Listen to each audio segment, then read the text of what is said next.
Guys, আমি তোমাদের তনবীর। আমি আবার চলে এসেছি তোমাদের সাথে, তোমাদের সঙ্গে। Let's spread happiness. আমাকে কোথায় দিল স্যারের পাশের কম্পিউটারে আমাকে দিয়ে দিয়েছে। Hello guys, good morning. আজকে এনার্জি লো, কারণ আজকে আছে পরীক্ষা। ঠিক আছে, কালকে এত কিছু পড়ছিলাম কিসের জন্য? আজকে পরীক্ষার জন্য। রেডি হয়ে গেছে, আমরা রেডি হয়ে গেছি।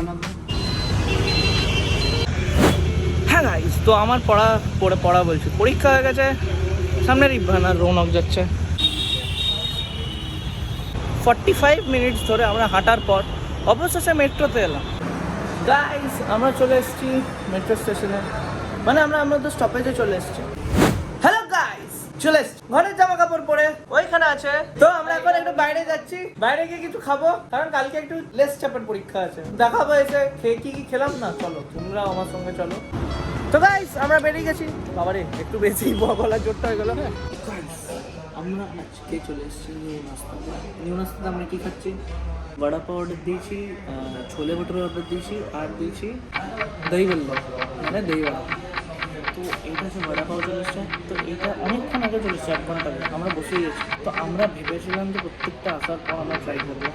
তো হ্যাংটা না করে দিলাম, ট্রাই করবো।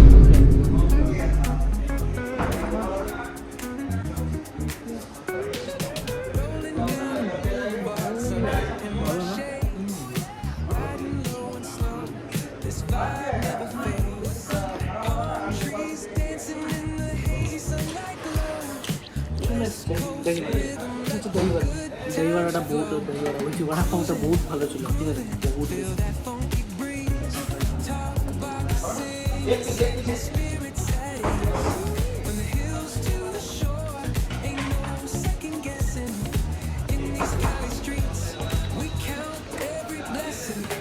ভালো, অ্যাকচুয়ালি অনেক বেশি ভালো, বহুত অথেন্টিক ছিল। এটা খাবার জন্য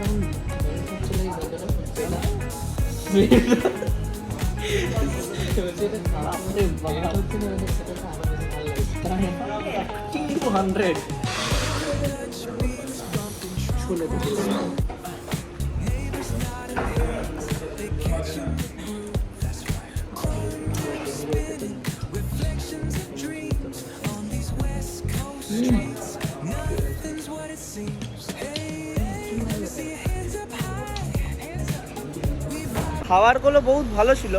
সব থেকে বেস্ট লেগেছে আমার ছোলে ভটুরে। হ্যাঁ, সব থেকে বেস্ট লেগেছে। আমরা যদি রেট করতে চাই ছোলে ভটুরে, এইখানে যদি কেউ আসো তাহলে ছোলে ভটুরে একদম নাইস বুঝলো। আর সামনে এখানে যে লোগোটা আছে সেটা ইব্রার দার ডিজাইন করা। আর যেটা হচ্ছে বলছিলাম, হ্যাঁ তো হ্যাঁ, তো 1 নম্বরে রাখবো আমি ছোলে ভটুরে, 2nd নম্বরে রাখবো আমি দই বললে, 3 নম্বরে রাখবো আমরা বড়া। কি হ্যাঁ, বাচ্চা প্রথমবার ইয়েতে চেপেছে, গাড়িতে চেপেছে। আমার সামনে একটা বড় একটা সূর্য জ্বালিয়ে রেখেছিস না? তো আমরা এখন মাঠে এসেছি, অনেকদিন পর রৌনক এই মাঠটাতে এসছে। আগে অনেক আসতো। তো আমরা এখন হাঁটছি। কেন?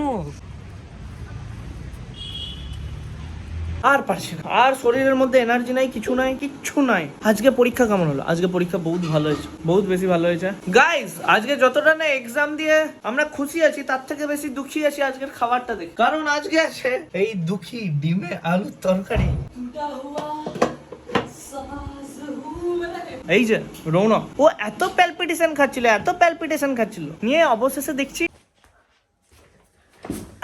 তো গাইস, আজকে আমাদের ছিল পরীক্ষা। তো যারা লাইক কলেজ ডেজ পেরিয়ে চলে গেছো, তারা বুঝতে পারবে আজকে আমাদের গল্পটা কতটা রিলেটেবল, তারা রিলেট করতে পারবে। এই যে বই খাতা, এই যে নোটস, পরীক্ষা আছে আর সঙ্গে যাওয়া, 15 মিনিটের মধ্যে কলেজ পৌঁছানো, এটা শুধুমাত্র যারা কলেজে পড়েছে তারাই বুঝতে পারবে। আর যারা পড়েনি তারাও বুঝতে পারবে, তারা বহুত মজা পাবে। তো আজকে আমাদের এই গল্পটা শোনো। আজকে আমাদের সঙ্গে কি হয়েছে? আজকে ছিল আমাদের পরীক্ষা। কিসের পরীক্ষা? Software engineering. ঘর থেকে বেরিয়েছি র্যাপিডো নিয়ে। কখন? ফার্স্টে বলে দিই, আমাদের পরীক্ষা শুরু 1:30 থেকে। তার আগের দিন থেকে সাদা এই যে সামনে দাঁড়িয়েছে সে আমাকে বলেছিল 2:30 থেকে পরীক্ষা। আমি তো আরামসে 11টার সময় উঠেছি ঘুম থেকে উঠে আমি তো জানি 2:30 থেকে পরীক্ষা। তখন আমাকে বলছে ভাই 1:30 থেকে পরীক্ষা, আর আমার তো হয়ে গেছে তখন বাজে 11:30 কি 11:40, আর আমাদেরকে বেরোতে হবে 12:30টার সময় ঘর থেকে। তো আমরা দুজন র্যাপিডো করবো, নিজে ওই ক্লাসে ঢুকেছি। ক্লাসে নয়, যেই করিডোরে ঢুকেছি, দিয়ে দেখি আমাদের সামনে অর্ধেকের বেশি জন তো আসেইনি। এলো সবাই এসে পৌঁছলো 2টোর সময়, আর টিচাররাও শুরু করলো এক্সামটা 2:15। কারণ কেন না, স্যাররা টিফিন করছে। টিফিন করছিল মানে এমন টিফিন করছিল যে ভাই বের করে দিয়েছে 2:30 বেজে। সবাই চারিদিকে প্যানিক করছে, আর আমার কেউ প্যানিক খেলে আমার নিজের প্যানিক লেগে যায়, আমার সেটা একদম পছন্দ না। দুটো বাজলো, 2টো পেরিয়ে গেল, 2:15। তারপর এসে আমরা লাইন দিলাম, লাইনে দাঁড়িয়ে গেলাম। লাইনে দাঁড়িয়ে একটার পর একটা যাচ্ছে, আর ভেতরে ভয়, দুক দুক দুক দুক দুক। তোমরা বুঝতে পারবে যে ওই মোমেন্টটা দরজার ভেতরে ঢোকার আগে যে কোন সিটে বসাবে আর কি কোশ্চেন করবে, মাই গড, মাথাটা ফেটে যাচ্ছিল। তো আমরা ডিসকাস করি যে কে কোন সিটে কোথায় বসবো, আমরা ক্যালকুলেট করতে থাকি।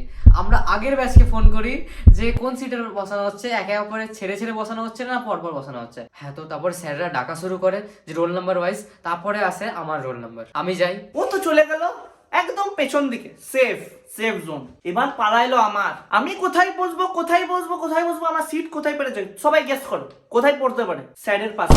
শেষ, আমি সেই মুহূর্তে শেষ। নি যখন কোশ্চেন পেপারটা দিয়েছে, আর ব্যাপারটা হচ্ছে আমি অত কলেজ যাইনি, ঠিক আছে। আমাকে একজন স্যার, যখন আমি ঢুকছি খাতাটা নিয়ে যখন ঢুকছি সবে, তখন আমাকে জিজ্ঞেস করছে এই ছেলেটাকে তো আগে কোনোদিন দেখিনি।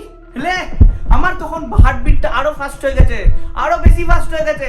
নিজেই স্যারের কাছে ঢুকলাম, বলছো তুমি কোথায় ছিলে এতদিন, কোথায় ছিলে? আমি বললাম স্যার আমার বেশি আশা হয় না, বাট আমি পারবো। নিয়ে আমাকে কোথায় দিল স্যারের পাশের কম্পিউটার। কোশ্চেন পেপারটা উল্টালাম যে কি কোশ্চেন আছে, তো ওইখানে হয় টিকিটস হিসাবে, যে কি যাকে খুশি যার কপালে যেরকম পড়ে। কোশ্চেন পেপারটা উল্টালাম, নি দেখছি যেই দুটো আমি পড়ে গেছিলাম সেই দুটোই এসছে। ওয়াও, লাইক আমার কপাল তখনই খুলে গেল। তোমরা কে তোমাদের এমনি ফিল হয়েছে তোমরা বলো। ভেতর থেকে আমার সবকিছু বেরিয়ে গেল, টেনশন মনে হলো না এবার আমি এইবারের মতন আমি বেঁচে গেছি।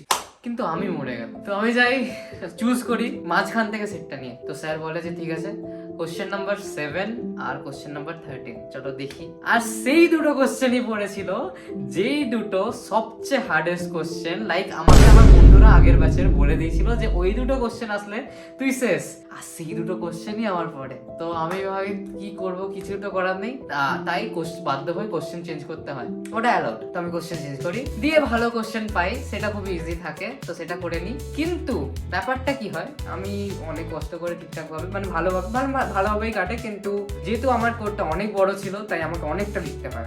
তো আমার মতনই আমার একটা বন্ধুরও সেম জিনিস হয়েছিল, ওই কোশ্চেন দুটো পড়েছিল। বাট তোমরা তো জানো পার্সিয়ালিটির থেকে মনে পড়লো একটা জিনিস, যে যার সঙ্গে কোনোদিন পার্সিয়ালিটি হয় না, যাকে এই ধরনের পার্সিয়ালিটি করা হয় যে কোনো কেস খেলে ওই ছেলেটাই খাবে।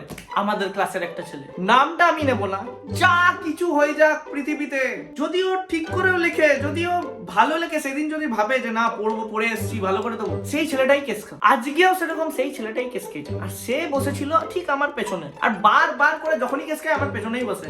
এবার প্রবলেমটা আমার না ওর, আমি জানি না। তো আমি পরীক্ষা দিচ্ছি নিজের মতন, তখনই স্যার এসে বলে যে ওয়েট, তোমার ট্যাবে ওটা কি খোলা? ছেলেটাকে বলে, ছেলেটা বলে স্যার কই কোথায়? বলছে না ট্যাবে যাও। এবার আমাদের যে সফটওয়্যারটা ইউজ হয়েছিল আজকে, সেইটাতে এটা ক্রিয়েট টেমপ্লেট বলে অপশন হয়, ওই ক্রিয়েট টেমপ্লেটে ও টিপে দিয়েছে, আর আমাদের যে ডিএফডিটা বানাতে দিয়েছিল, এই ডিএফডি মানে কি, ডেটা ফ্লো ডায়াগ্রাম। তোমরা জানবে ডেটা ফ্লো মানে ধরো কোনো কাজ যদি হয় সেটা, এবার যেখানে যদি ডেটা ইউজ হয় কোনো সফটওয়্যারের ভেতরে, যদি ডেটা ইউজ হয় সেটা কিভাবে ইউজ হয়েছে সেটার একটা ফ্লো চার্ট কম্পিউটারে যখন ওটা খুলেছে তখন অলরেডি সামনে থেকে চলে এসছে নিজের থেকে। ওটা কোনো সুইচ কিছু টেপেনি, কোনো ক্লিকও করেনি, কিচ্ছু না। স্যার তখনই ওর দিকে তাকিয়েছে, আর বুম, স্ক্রিনে দেখে নিচে যে এআই ক্রিয়েট ওয়ালা টেমপ্লেট। তো এবার কি হলো গেস করো, ওর একটা কোশ্চেনের মার্কসই কেটে দিল। কি যে হয় আমি কিচ্ছু মানে বলতে পারবো না। এগুলো যারা ফিল করেছে, যারা জানে, যারা অলরেডি গেছে, এগুলো শুধু মজা, অনলি ফর ফান। এগুলো যখন একটা টাইম পেরিয়ে যাবে তারপরে আমাদের মাথায় এগুলোই স্মৃতি হয়ে থাকে। তো আজকে থেকে আমরা স্টোরি নিয়ে আসছি। যে কদিন এক্সাম হবে আমাদের এক্সামের কি কি জিনিসপত্র, কি কি স্টোরিজ, যা যা হবে আমরা তোমাদের সঙ্গে শেয়ার করব। আর আই বেট তোমরা ওইটার সঙ্গে বহুত বেশি রিলেট করবে। তো আজকে এখানেই রাখছি। Good night. সাবস্ক্রাইব করো, লাইক করো, শেয়ার করো, কমেন্ট করো। আমি আসছি। আর হ্যাঁ, সাবস্ক্রাইবটা বিনা পয়সায় জুম করে দে। ওরে এডিট করে নাও। এ ভাই কি করছিস?